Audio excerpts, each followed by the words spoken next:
Imagine driving home late at night after a party with friends. You're tired, but only a few miles from home. You call your parents to let them know you've accidentally driven your car into a ditch. It's not a serious accident. You're not injured. You tell them you're going to walk toward the lights of a nearby town while they come and pick you up. You stay on the phone with your father the entire time. Then suddenly you say one word. Oh shit, the line goes silent. And despite one of the largest searches in the state's history, nobody has ever found out exactly what happened next. This is the story of Brandon Swanson. Brandon Swanson was a 19-year-old college student from Minnesota. Friends and family described him as intelligent, responsible, and hardworking. He had recently completed his first year at college and was looking forward to the summer. On the night of May 13th, 2008, Brandon attended a small gathering with friends. Nothing unusual happened during the evening. Like countless college students across America, he spent time socializing before eventually heading home. Around midnight, Brandon began driving back toward his hometown. At some point during the drive, he accidentally steered his car off a gravel road and became stuck in a ditch. The vehicle wasn't heavily damaged. Brandon wasn't hurt. It seemed like a minor inconvenience. At approximately 1:54 a.m., Brandon called his parents. He explained that his car was stuck and asked them to come pick him up. His parents agreed immediately. Brandon believed he knew exactly where he was. He told his parents he could see lights from a nearby town and would begin walking toward them while they drove to meet him. His father, Brandon Swanson, stayed on the phone with him during the walk. At first, everything seemed normal. Brandon described fences, gravel roads, and fields as he walked through the darkness. His father tried to locate him based on the landmarks he mentioned, but there was a problem. When Brandon's parents arrived at the location he believed he was describing, neither Brandon nor his vehicle was there. The two sides had somehow become completely confused about Brandon's actual location. For nearly 40 minutes, Brandon remained on the phone with his father. Together, they attempted to figure out where he really was. At times, Brandon sounded frustrated.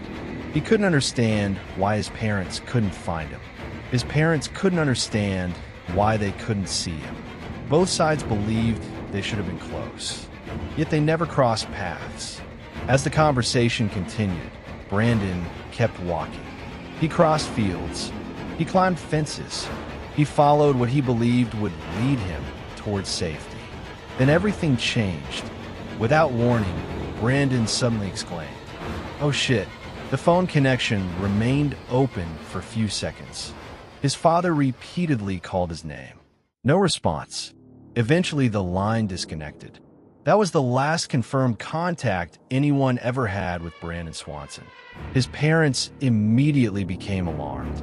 They attempted to call him back. The calls rang, then went directly to voicemail. At sunrise, family members began searching. Soon, local law enforcement joined the effort.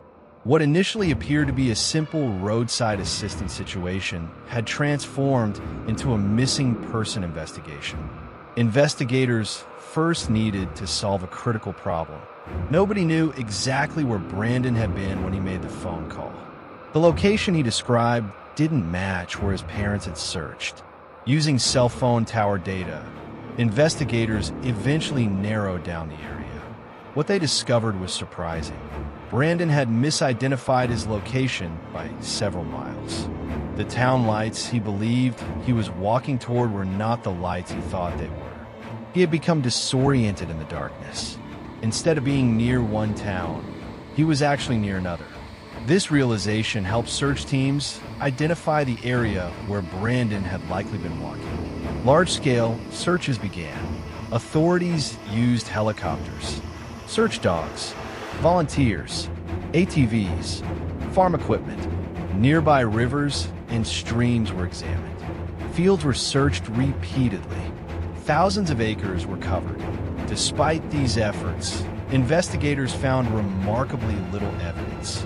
Eventually, they located Brandon's car. It was exactly as he had described.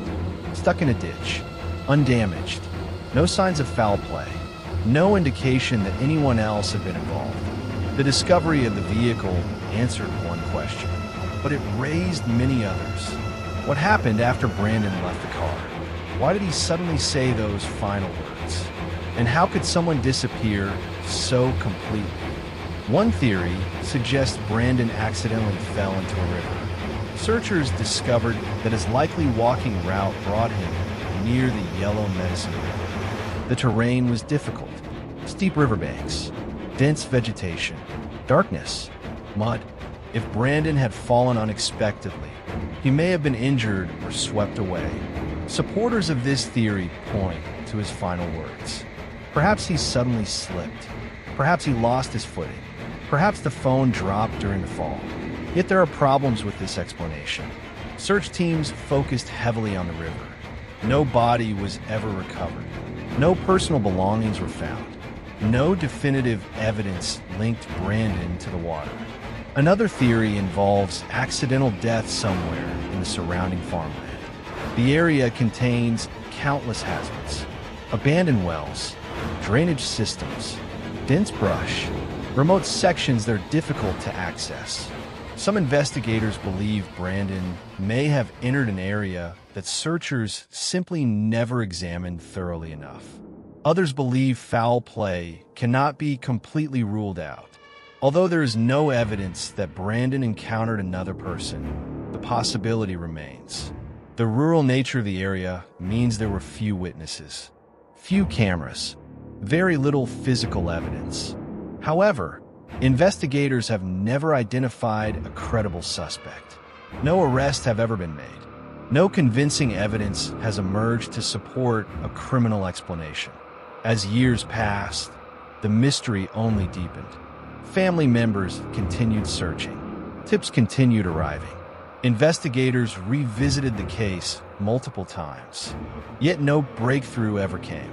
The disappearance of Brandon Swanson remains one of the most baffling missing person cases in modern American history. A young man survived a minor car accident. He spoke with his father for nearly an hour. His location was narrowed down. Massive search operations were launched, and yet he vanished without a trace. What makes this case so unsettling is how ordinary it began. There was no dangerous road chase, no known enemy, no dramatic confrontation, just a college student trying to get home, a phone call, a walk through the darkness, and three final words that continue to haunt investigators nearly 2 decades later. Oh shit, what happened after that moment remains unknown.